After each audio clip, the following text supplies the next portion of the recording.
Gulangyu, a small island off the south coast of China, an island that homes just 20,000 people but welcomes more than 10 million tourists every year.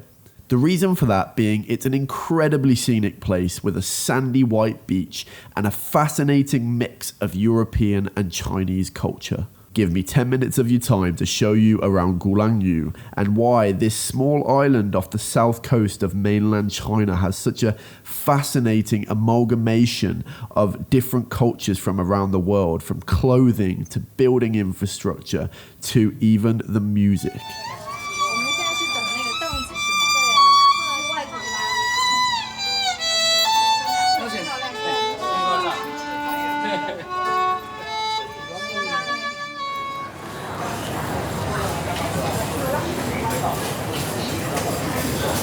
Here we are.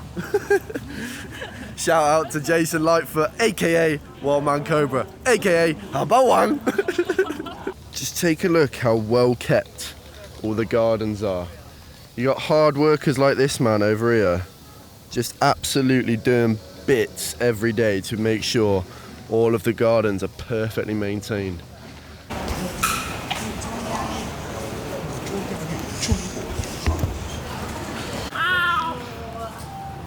Hey, yo, come down.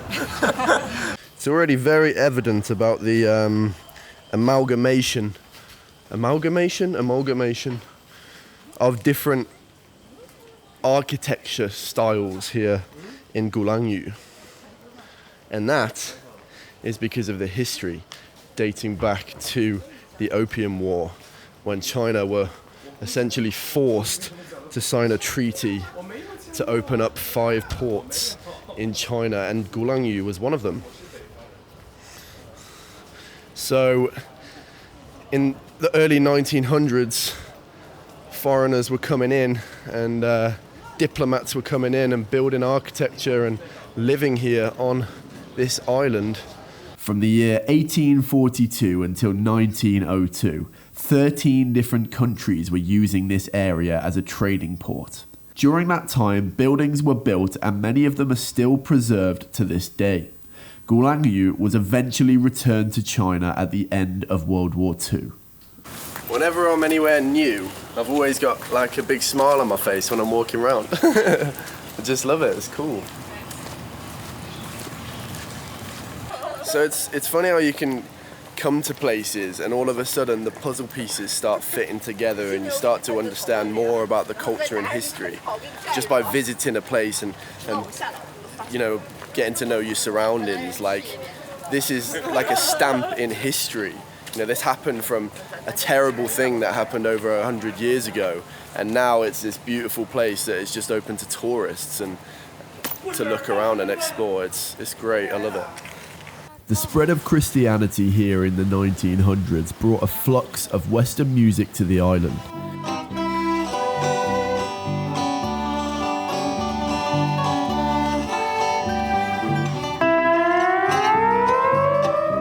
Churches and museums were built, and people often went to music halls to hear performances. Since then, the island's local culture has mingled with previously introduced foreign music and art.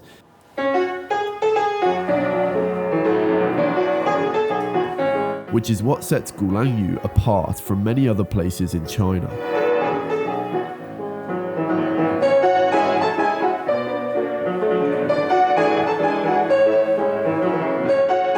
And I just found out about this piano, right? And come and look at this.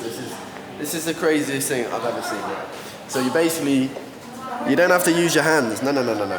You watch this. All it is pedals. And I just...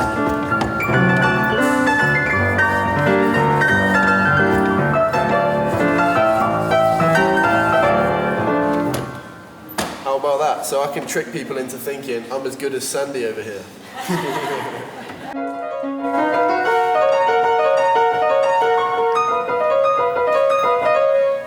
I really would like to learn how to play an instrument. I think if I had to choose though, it'd be drums. Its nickname is the Piano Island because when the Westerners came over, they kind of integrated the culture and made it like a mix of Chinese and Western culture. And specifically that is shown in the music. So these guys have grown up playing like Western instruments, like violins and pianos. And it's not the traditional instruments that, you know, in most of China they play, like the pipa and the erhu. You know, so it's fascinating to learn these kinds of nuances to the Chinese culture. It's got a very, very long history, and there's a lot of things that have made certain areas of the country like merge with different countries' cultures. For example, in Shanghai, it's also got a French quarter. That is, you know, because the Europeans came over and built a bunch of architecture before, you know, they were kicked out. Gulangyu is unique in China as it's a traffic-free island. Neither cars or bicycles are allowed.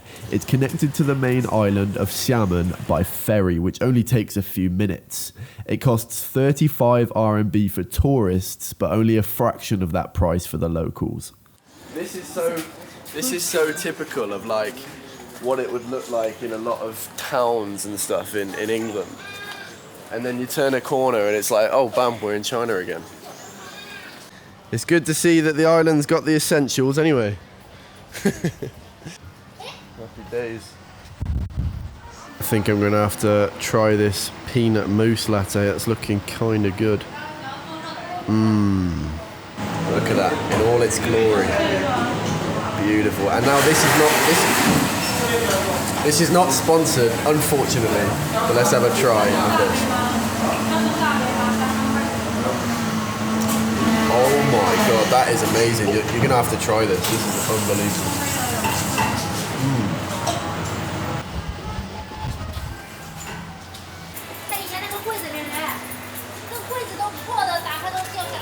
I've been told by Dad that I've got a funny walk.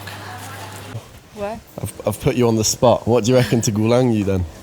Oh no, I have no idea about it. I have no knowledge about it. Nah, you can't say that. Really? Yeah. No. All right. Next time. Seems like this is a popular spot for wedding photos. About weddings, actually, it's an interesting one in China because in the West, we'll always take the wedding photos on the day of the wedding. But here, they sometimes do it months before and in several different places around the city or around the country. It's just kind of a different way of doing it. Oh, God, it's hard to carry that camera like that. We're on a quest to find... How do you say that in Chinese? Sanyi Chang? Tang. Oh, Tang. Sanyi Tang, Trinity Church. On this island, they've got a church, or two. And some people believe that they're trying to get rid of all religion in China, but it's kind of weird how they would have a church if they're trying to get rid of it, you know? And actually, I'm going to plug the interview that Dad did with one of the CGTN girls, Abby. I'll link to that up here, go check it out. And she was talking about the fact that she's actually an ethnic minority and a Muslim inside of China, and she's actually quite proud of it, and she won't, you know, hold back telling people about it. So go check that out, it was a good one. So this behind me is in fact Sanyi Tang, which is Trinity Church. This is one of a few churches on this island of Gulangyu, and it was built back in 1934, but it's still standing today. It's not open right now, unfortunately, because they've been closing every other day but Sunday since COVID started. So unfortunately we can't show you inside, but here it is in all its glory. And me and my dad actually know a couple of practicing Christians and Catholics here in China. I don't know any practicing Muslims personally, but there are many, you know, in other areas of China, predominantly in Western China. So yeah, I would like to see those in the future. It's amazing when you're flying the drone in some places, because when you're on the ground, you just don't get the same perspective as when you're in the air at all. And you know, I've been told this is a very small island, but it's hard for us to conceptualize that. But when you go above, I can see it's a pretty big space. You know, it's got hundreds of houses on it, so it's not exactly a small island. But yeah, comparatively, it's small.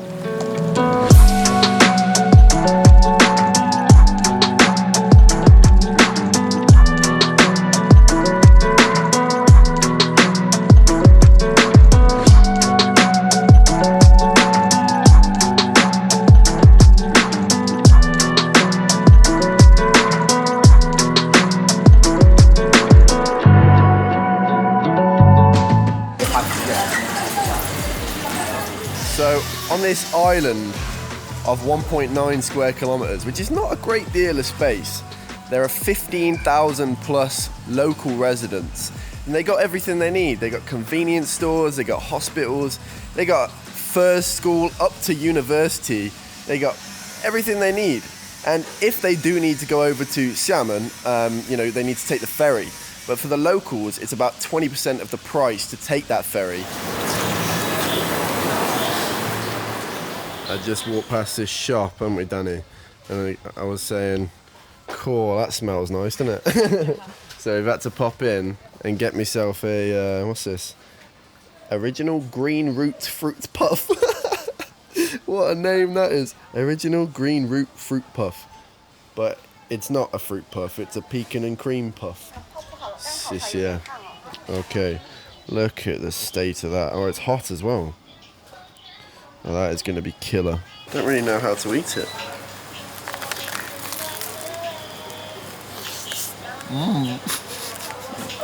Oh my word. That is amazing. Dad will love this. Oh my god. No one is as much of a sweet person as Dad. He gets so excited about desserts. Vanilla puffs. Oprah cake, blueberry cake. I'm having a plate full, I'm gonna load it up. I can't wait to even get back to the table with that one. That's good.